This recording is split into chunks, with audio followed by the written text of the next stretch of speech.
Electrocast.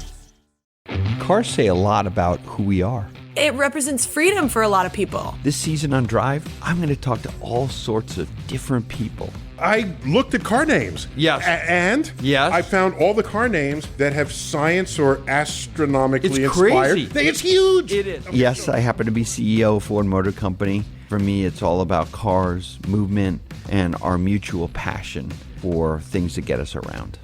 This is Drive, and I'm Jim Farley. This episode is brought to you by Paramount Plus. Ewan McGregor stars as Count Alexander Rostov in A Gentleman in Moscow, the new limited series based on the best-selling novel. Stream it on March 29th with the Paramount Plus with Showtime plan. Visit ParamountPlus.com to try it free. Hold on to your butts. We are changing the course of history as we see it. That is what Wesley demands. Now, this affects Iris. Iris, where are you? What you feel only matters to you. I do not entertain hypotheticals. The world as it is vexing enough. Iris, I have a tip for you. Don't take drugs! Or Whatever Movies with Wesley and Iris.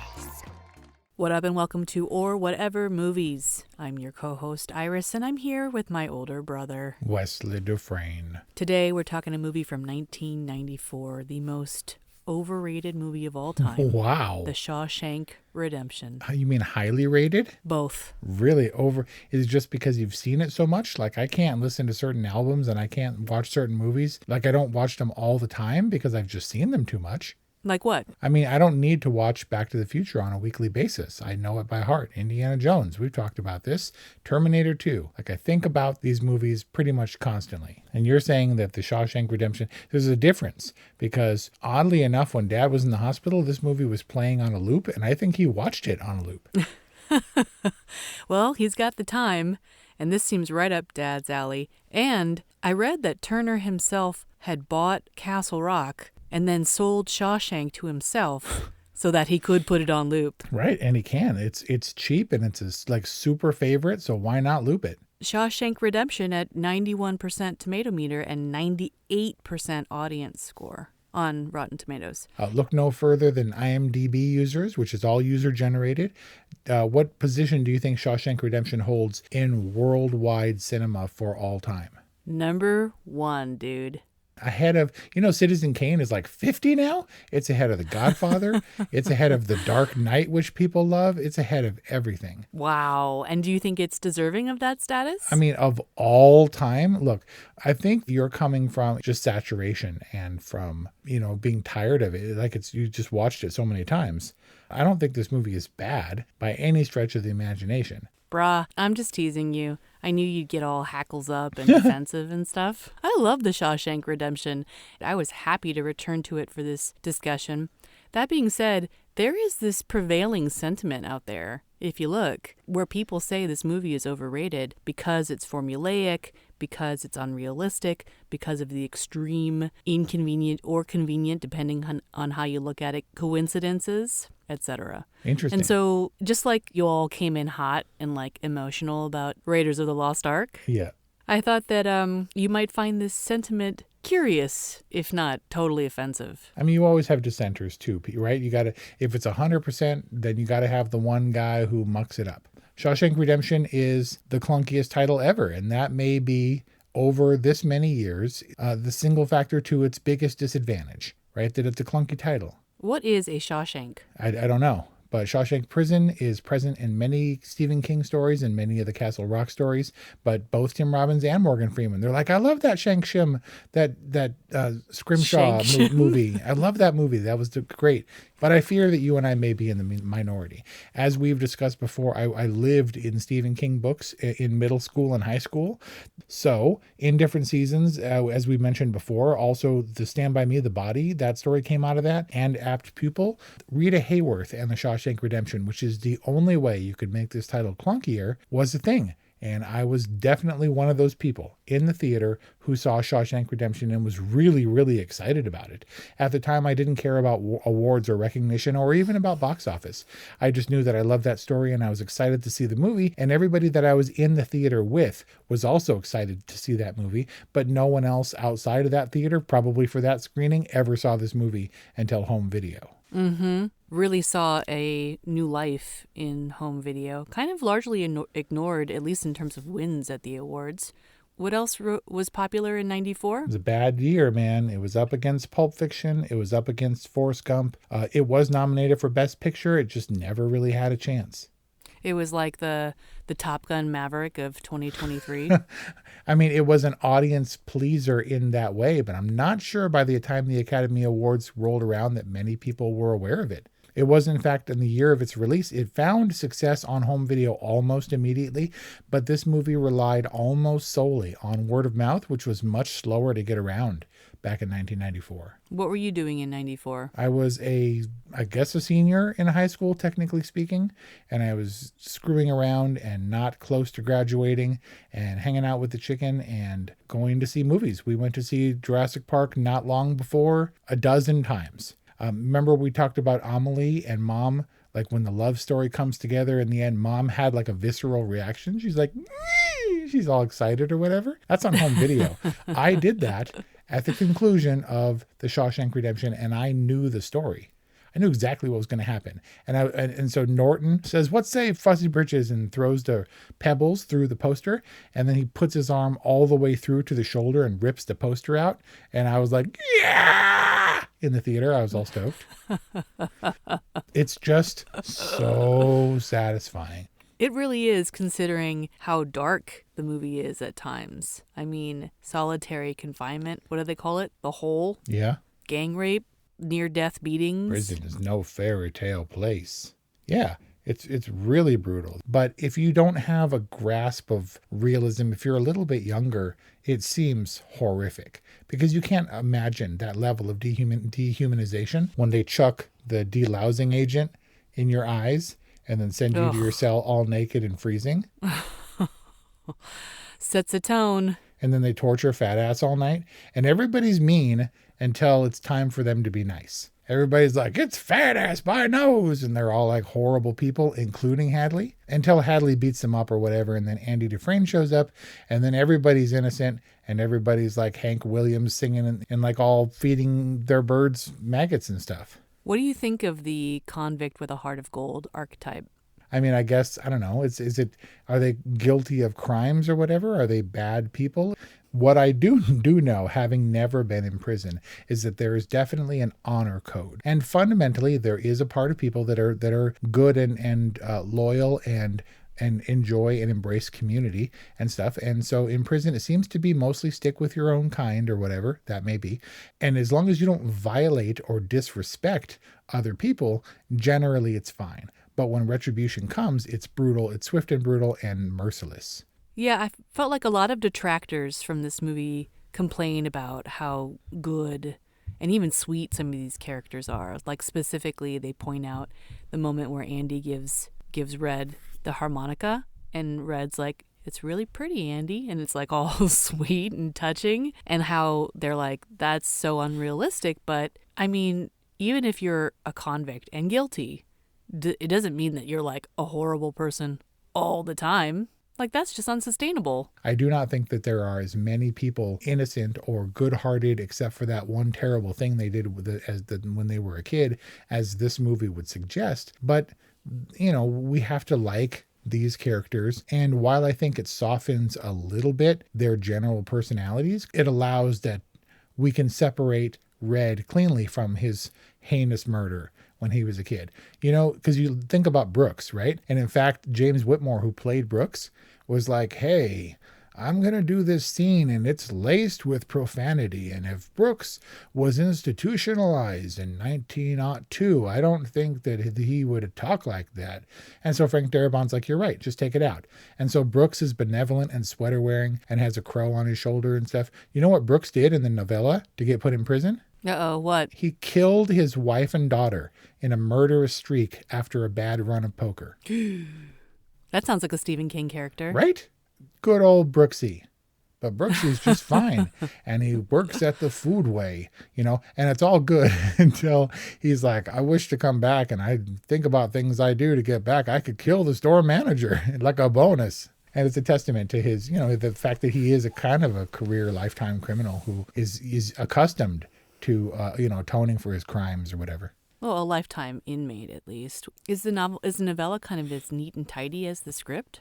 Where every storyline gets wrapped up and resolved, and do they end on the boat on the beach in Zihuatanejo? No Stephen King story isn't homogenized a little bit, maybe a little bit toned down or more made more even tempered. But I think that was the strength of this movie, is making it a tight, condensed story, albeit in 2 hours and 22 minutes, that really ties everything up nicely in a bow. I mean, it really doesn't, if you think about it. We're so overwhelmed by how cleanly not only does Andy escape, but he sets himself up with the warden's money and gets the warden and Byron Hadley arrested at the same time. You're like, oh my God, that's amazing. But we also have the tragedy of Tommy, and we have the tragedy of Brooks, and the fact that, he's the only one to get out. And the difference between Red's and Andy's release is years and years. And it's only coincidental that he would be like, you stamp your form, Sonny, and stop wasting my time. And has a real legitimate disconnect from his murderous past that allows them to reconnect in Zihuatanejo.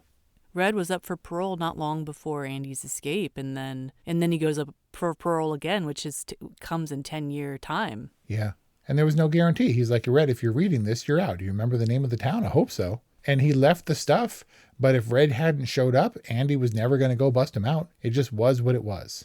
It was neat and tidy in a way that only fiction can be. But that doesn't mean that I think we just kind of project that neatness on it, because it was in many ways a really ugly, really terrible movie. I mean, Hadley had kids. I don't know that there was that much difference in this movie between the convicts and the guards and the warden. Everyone was kind of a criminal. And just the difference is you're on one side of the bars and they're on another side. But they're just as corrupt. They're just as susceptible to bribery and stuff like that. I guess it's the line of the law, which is largely absent in this movie. Yeah, it's a sprawling story that I think is made neat and tidy because of how contained it is. But it spans, at least 30 years. Well, yeah, he said Andy did it in less than 20. So this movie spans 30 years if it's another 10 that Red gets out. Yeah, that's a long time, but it's contained to this one bromance, and also to within the walls of Shawshank, so it feels manageable, I guess, in that sense. And maybe you can say that life in Shawshank isn't quite as fairy tale as it's made out to be, because of all the years in between and all the times in between that we don't see, that are probably boring and dangerous and sad. Yeah, going from nothing to him getting the funds for all his books and record players and stuff, and to have the whole operation in full swing, all that stuff was decades in the making. Or at least years in the making. In all the criticism that I've read on The Shawshank Redemption, none of it talks about the acting. Tell me what you think about Tim Robbins and Morgan Freeman's performances. Undoubtedly Tim Robbins' best movie. He tried to do his thing as a romantic lead with Meg Ryan and IQ and Hudsucker Proxy and all this stuff. And I don't really see it. And he was a crazy old guy by the time War of the Worlds rolled around. But I feel like this was his niche, where he is a tall, seemingly cold, really out of place, chills my blood just to look at you. And he's not particularly dashing. He's not the Tom Cruise or whatever. Everybody and their brother was maybe up for this role, but they were like, Frank Dara, who? Stephen King, Scrimshaw, what? So maybe Tim Robbins was kind of the only one who could maybe kind of get this role. Frank Darabont took off the Rita Hayworth part, because he knew that people were going to be submitting their actresses to play the lead role of Rita Hayworth because they don't know what the movie's about. Red, a whole bunch of people were up for that role as well, and there was some ridiculous pairing. It was going to be like Tom Cruise and Paul Newman or something as Red and Andy. But really? Yeah, but I don't quote me on that. It was definitely some weird casting where you're like, what? But then Red is a big bearded Irishman, hence his joke. Why do they call you Red? Maybe it's because I'm Irish, right? He's a big white dude, and they got Morgan Freeman because of his deep voice that was ripe for voiceover. Do you know that this is the first Morgan Freeman voiceover role. What? Yeah. And obviously it was a good choice. And I cannot see anyone else in the role of Red than Morgan Freeman. And I guess, because to me, Tim Robbins is Andy, but maybe other people. Oh, it was Tom Hanks was definitely up for the Andy role and actually turned it down because of his commitments with Forrest Gump. Oh, yeah. I could see how that would conflict. The acting is perfectly fine. And I do like most of the character actors involved. I think Clancy Brown as Hadley is like the most terrifying, horrible person maybe on film. Like you hate him so thoroughly. And he's got the persona down just right. I think the warden was, all terrible and stuff. And apparently these are two of the nicest dudes on set who got along with everybody. And that's weird to me. William Sadler, who plays Haywood and stuff. I love this cast of characters. They feel good. Very at home. Even Mark Ralston from Aliens. He was Hatch Boggs. Or something. Yeah, well, Boggs in the movie, who's thoroughly despicable but has that creepy kind of look where he could play anybody. Hey, it's Kaylee Cuoco for Priceline. Ready to go to your happy place for a happy price? Well, why didn't you say so? Just download the Priceline app right now and save up to 60% on hotels. So whether it's Cousin Kevin's Kazoo Concert in Kansas City, go Kevin, or Becky's Bachelorette Bash in Bermuda, you never have to miss a trip ever again. So download the Priceline app today. Your savings are waiting. Go to your happy place for a happy price. Go to your happy price, Priceline. Life is hard, but finding a really great podcast makes the days go by so much easier. Hi, my name is Blue Telusma. I'm a writer, an emotional intelligence coach, and the host of Humanize with Blue Telusma, a podcast where we believe that when you humanize everyone in the room, a great conversation is almost guaranteed. Join us every week here on Electricast as me and my guest co-hosts unpack big topics and interview even bigger personalities with a sense of humor and a dash of mischief. If you're looking for a new best friend in your head, we've got you covered. Electricast. Did you note at the beginning of this movie, especially if you're walking into it cold, it's not a given that Andy is innocent. We never see him, whether or not he commits the crime. He breaks the bottle. He's all drunk. He draws the gun of his own accord, and then he chucks it into the river, supposedly. But he could have done it. Definitely. In the same way that Red did. And so I don't know that this was set up to be all feel-goody until after the fact. When you look back and you're like, he totally deserved it because he was innocent and was only made a crook by the prison system or whatever. You don't just automatically assume that he's the good guy or that he's innocent because we don't have enough context for Tim Robbins and the characters that he plays. And in a way, you sort of hope that Morgan Freeman is innocent. And of course he isn't, which leads to his redemption because he so thoroughly, I think, redeems himself by having atoned for his crime by 4 decades in prison where he's no longer even connected to that kid that he once was. Such a great moment when Red tries to level with Andy. And he's like, we're getting to be friends, right? And then Andy's like, I'm innocent, just like everyone else in here. And you can just like see the disappointment on Red's face and like how hungry he was for like an honest connection. Aw, that moment was so great. The moment when Red is watching Rita Hayworth and he's like all stoked by the hair scene when she flips her head up. Yeah. That's a great moment. Even when Red is sad and missing his friend Andy. Morgan Freeman has some great nuanced moments in this film. He's so lovable in also like a weird convict criminal on the inside smuggling contraband kind of way. Right. But it was not a place. It was like, oh no, over there at that table, that's the do-gooders. They don't belong here. You know what I mean? They were just as tough and rough-edged as everybody else. Sure, but a kindred spiritness, I think, brought that particular group together or maybe even attracted Andy to it. Yeah. It's the Frank Darabont group, and because they all went on to be in the Green Mile and stuff. Not all of them, but a lot of them did. Right, which people argue is actually the better Frank Darabont prison movie. Well, it's got Tom Hanks, dude. That one was weirder. You have to be more on board. You're like, he's a convict, but he's a magical convict. This one was the illusion. This was the con. Andy put the con in convict and how he duped the warden who really thought he had the upper hand and there was no way about it. Like when he crosses Andy and says, I want you here as my pet accountant or whatever, and I don't care what this other guy says, a month in the hole. Like, that's pretty crappy. And he felt that he was completely beyond reproach, that he couldn't possibly have any consequences because Andy was firmly under his thumb. And the satisfaction that we get from watching him not only escape, not only prosper, but bring down the warden.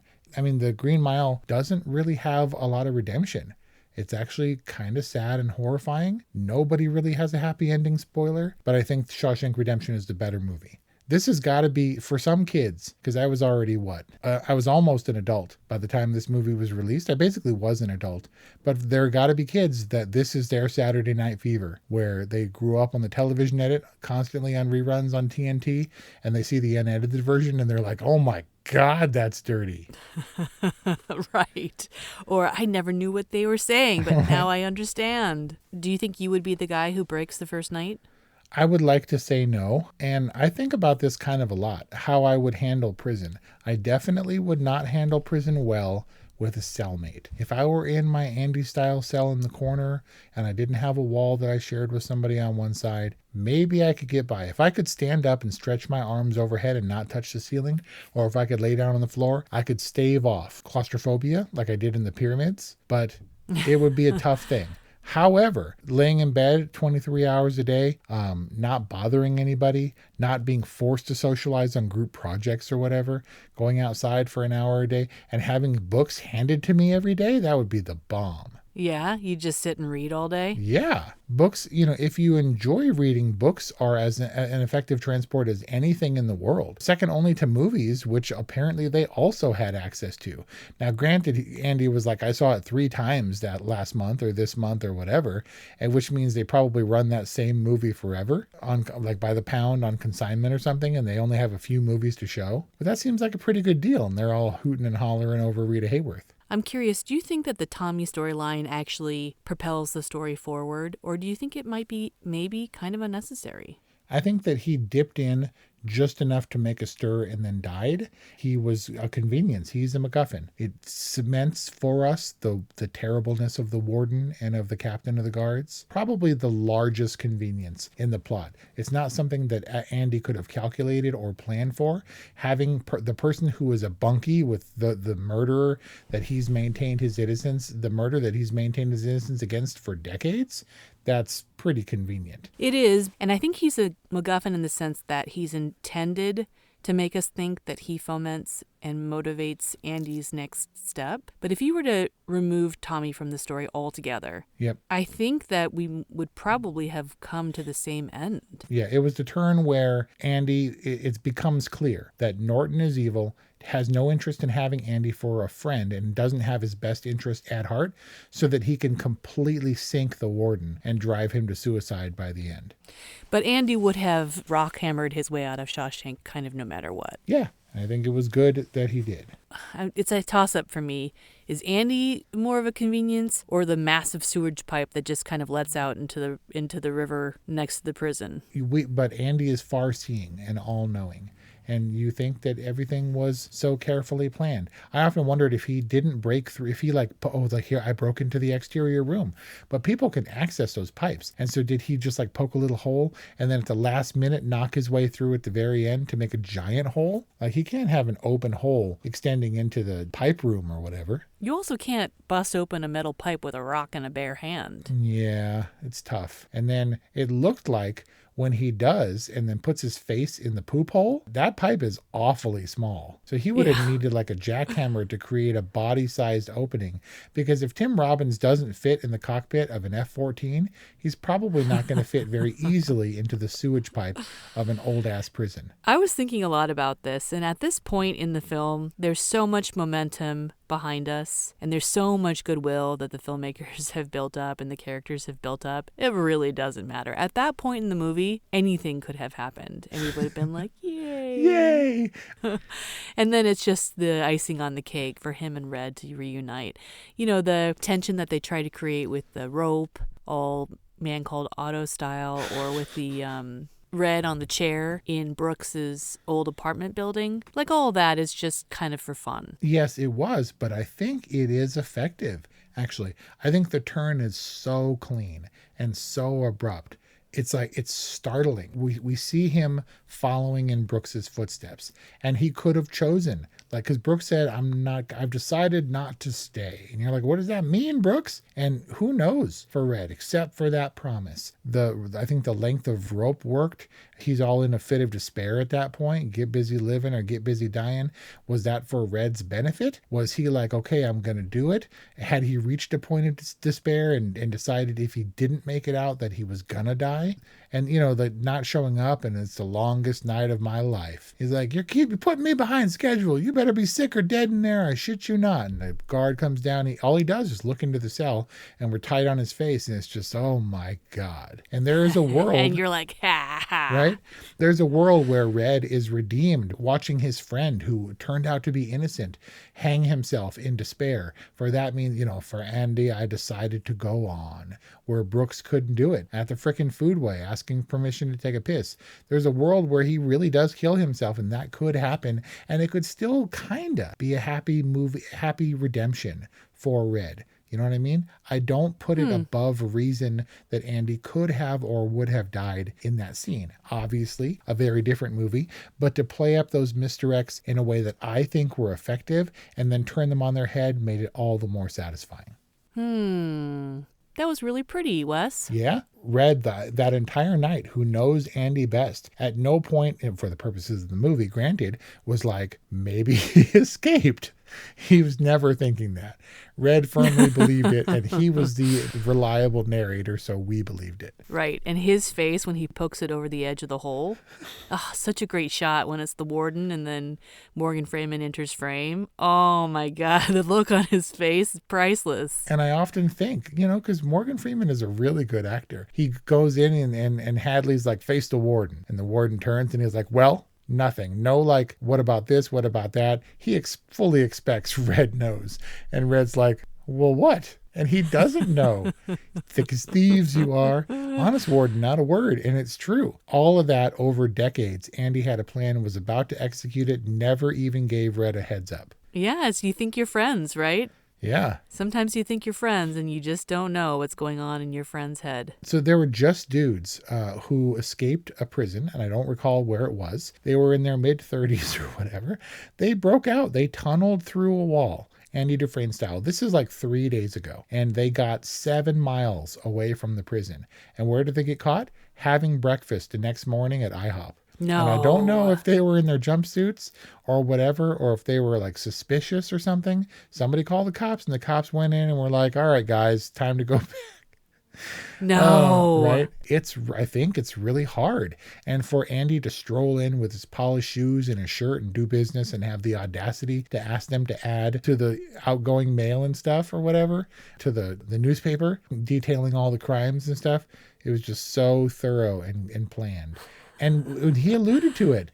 He said, that he only exists on paper. I conjured him out of thin air. We knew all that stuff existed, and it just all fell into place. None of it was convenient. I can do nothing but admire the setup and how meticulous they were in orchestrating this landing pad for when Darabont makes this leap. And it's like, we're supposed to believe that all of a sudden he goes from utter despair to being a free rich man. It's like the best thing ever.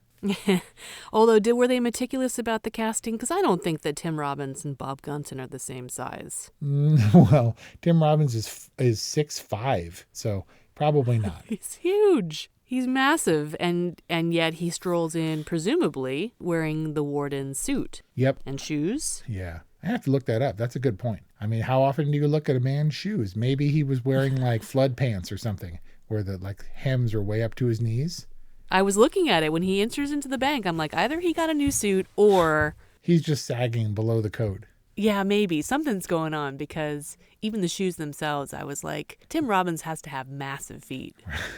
But awfully calm and confident. He's convinced that there's no, the police aren't on TikTok or whatever and sending out pictures of him to all the young followers and stuff. Can stroll into the bank. That driver's license had no pictures on it or anything. It doesn't matter. He can show his face because no one has seen his face in 20 years. Yeah, something that you'd have to be a lot more meticulous about now, and probably not go into an IHOP, but, I could see having a mad craving for that. What do they call it? The flap stack? Flap stack. I don't know. Or something. All right. What would be your first out of prison, escape from prison meal?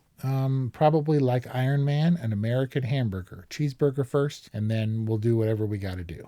You got to get burgers in prison. I don't know. I mean, they're convenient, they're tidy or whatever. You can't hurt anybody with a burger like you can a carrot. So maybe, but a good one. Pizza is too hit or miss or whatever, but there's no bad part of a burger except pickles. What? Blasphemous. I love pickles, and if a pickle comes with my pastrami sandwich, okay, but outside of the wrapping paper, or so it doesn't infect the bread too much, pickles are awesome. Pickles on sandwiches are a crime. What? Yep. No. I don't care if it's a Popeyes spicy crispy chicken sandwich. No pickles, please. I'll eat them as a side. What? It's like a banana smoothie. No matter what else is in there. I don't care how many different fruits.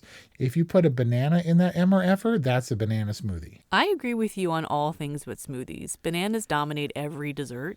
They cannot come within a mile of a fruit salad. Yep. But they make a pretty good smoothie base. I'm not saying it's bad. All I'm saying is if you put pickles in a hamburger, it's now a pickle burger. That is not the cheapest hamburger of all time in the world. The McDonald's cheeseburger, not Yes. like the quarter pounder, but like the little one. Yes. All it has is pickles. Right.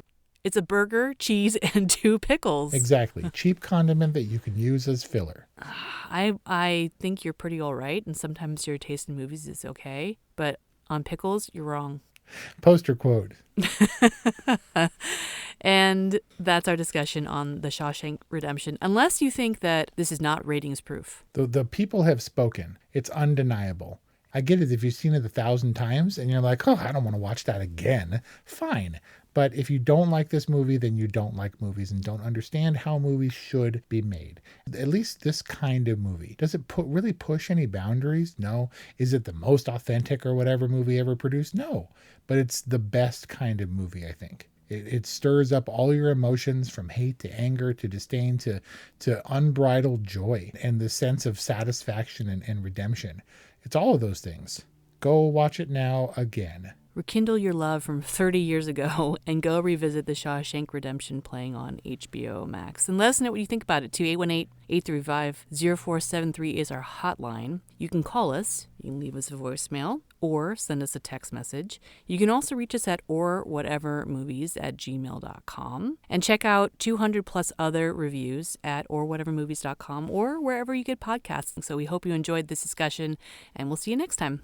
Today is working for me. Do you believe that for yourself? Hey, I'm Pastor Julie, and I want to empower you through encouragement. Inviting you to my podcast, Big Truth Encouragement, where I unpack living a faith-filled life. I created my podcast for the ladies, but gentlemen, you'll gain something too. So I invite you to listen to Big Truth Encouragement on Electricast and any platform where you listen to your podcast.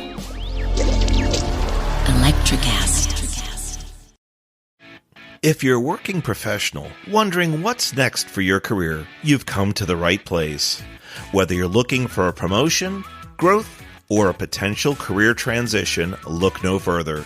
With over 30 years working in a variety of industries, I share my insider knowledge with those ready to get ahead on Career Advancement with Craig Ansell. Tune in to get your strategies for success.